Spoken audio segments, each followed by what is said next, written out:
নামঘৰত ওলাল গো মাংস চৌহদত নহয় নামঘৰৰ দুৱাৰ দলিত এইবাৰ গো মাংস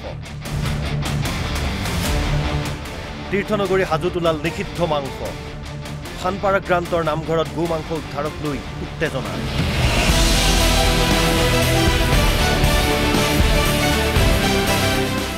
ৰাজ্যত এতিয়া গো মাংস কেন্দ্ৰিক বিতৰ্ক ৰাজ্যৰ বিভিন্ন প্ৰান্তত চলি আছে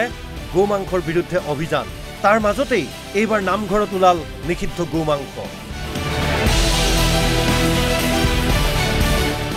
পূৰ্বেও নামঘৰ আৰু মন্দিৰৰ চৌহদত ওলাইছিল গো মাংস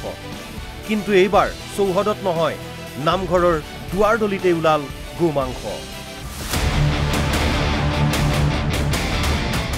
হাজোৰ খানপাৰা গ্ৰান্তৰ এটা নামঘৰত নিষিদ্ধ গো মাংস উদ্ধাৰক লৈ তীব্ৰ উত্তেজনা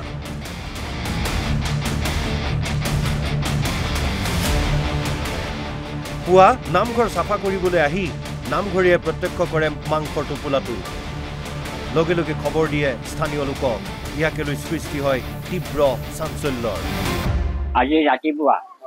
মই মন্দিৰ মুচিবলৈ আহিলোঁ আহি যে দেখোঁ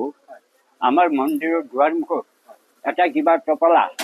টপলাটো দেখিলোঁ টপলাটো দেখি পেলাই মই যাবাৰ জঠাৰ কিবা বুলি পেলাই মই টপলাটো বাহিৰত দিলোঁ বাহিৰত দিয়াৰ পিছত মই মন্দিৰ চন্দিৰ চাফা চুফা কৰি আহি বন্তি চন্তি দিয়ে আহি পেলাই যে দেখোঁ কুকুৰে টানা টানি লগাইছে যেতিয়া কুকুৰে টানা টানি লগালা এই এতিয়া পুলত বহি আছিল ৩-৪জন মানুহ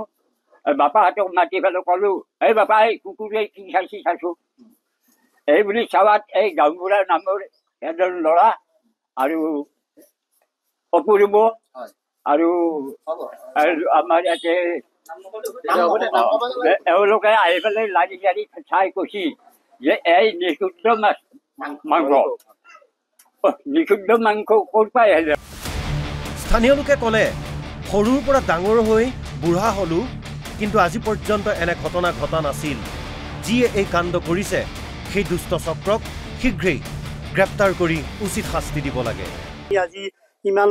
দিন হ'ল আমি ধৰক জন্ম পাল মোৰো ধৰক 50 বছৰ হ'ল বা 52 বছৰ হ'ল তেওঁৰো আজি 90 বছৰ হ'ল আজিলৈ আমাৰ দামপুৰত এনেকুৱা বা আমাৰ ওচৰত থাকিলেও এনেকুৱা ঘটনা হোৱা নাছিল আজি কি কাৰণত এনেকুৱা ঘটনা হ'ল সেইটোৰ কাৰণে আমি দুখিত হ'লোঁ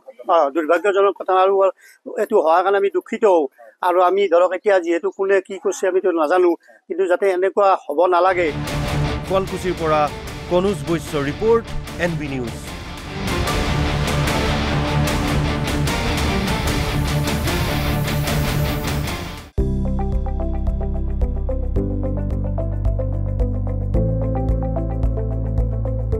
NB নিউজ সহজ সৰল ভাষাত নৱভাৰতৰ কথা